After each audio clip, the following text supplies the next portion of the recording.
निम्न द्विघात बहुपदों के शून्य ज्ञात करें। शून्य ज्ञात करने के बाद शून्यकों तथा गुणांकों के बीच के संबंध की सत्यता की जांच करना है।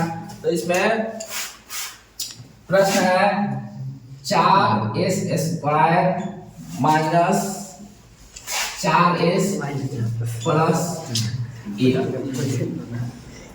अब पहला पद 4 और ये अंतिम पद 1, 4 और 1 का गुना करेंगे तो 4 एकम 4 होगा। अब उस 4 का खंडन करेंगे, 2 दूना 4, 2 दो आ ही रहा है तो इसे हम इस पद में लिखेंगे 4s है तो माइनस 2s प्लस 1, दोनों एक एक करके हो गया। अब इसमें कॉमन हो जाएगा, 4s स्क्वायर माइनस 2s है तो इसमें हमको कॉमन करना है तो 2 और दोनों तरफ से s है, s कॉमन कर लेंगे तो 2s बचेगा क्योंकि 2 दूना 4s स्क्वायर माइनस 1 और फिर इसमें 1 कॉमन कर लेंगे तो बचेगा 2s माइनस 1। माइनस इसलिए क्योंकि यहाँ पे प्लस है और ये माइनस और माइनस का गुना करेंगे तो प्लस होगा। अब इसमें है कि दोनों तरफ 2s माइनस 1 है तो 2s माइनस 1 कॉमन कर लेंगे, बचेगा 2s और माइनस 1।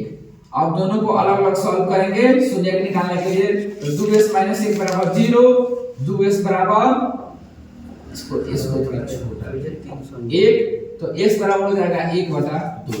सेम वैसे ही 2s माइनस 1 बराबर 0, 2s बराबर 1 तो s बराबर 1/2, यानी कि s बराबर हो गया, दोनों पद हमारा 1/2 आ गया। अब ये तो हल था, जांच में स्टार्ट करेंगे। जांच करना, जांच करने के लिए सबसे पहले क्वेश्चन हम लिख दिए 4s square minus 4s plus 1।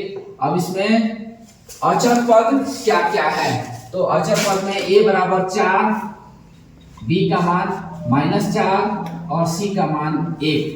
फिर अल्फा और बीटा, जो शून्य का है उसी में से एक अल्फा और एक बीटा, तो अल्फा बराबर 1/2 और बीटा बराबर 1/2।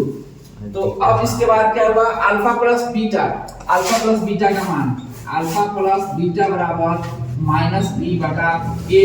अल्फा का मान है 1/2, बीटा का मान है 1/2 -b/a। b का वैल्यू है -4 तो -4। a का वैल्यू ये 4 है तो 4 लिख दिया। 1/2 जोड़ेंगे 2, 1 प्लस 1, ये माइनस माइनस हो जाएगा प्लस, यानी कि प्लस का चिन्ह नहीं भी देंगे, /4 तो ये हो जाएगा 2/2 और ये 4/4, दोनों घटा देंगे, ये तो 2/2 1 और 4/4 1। ये क्लियर हो गया। अब इसके बाद अल्फा गुना बीटा,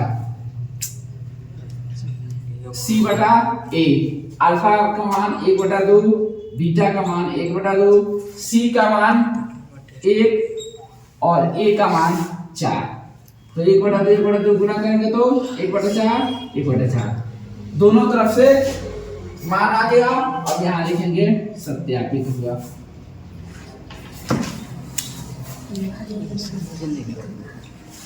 समझ आ गया ना।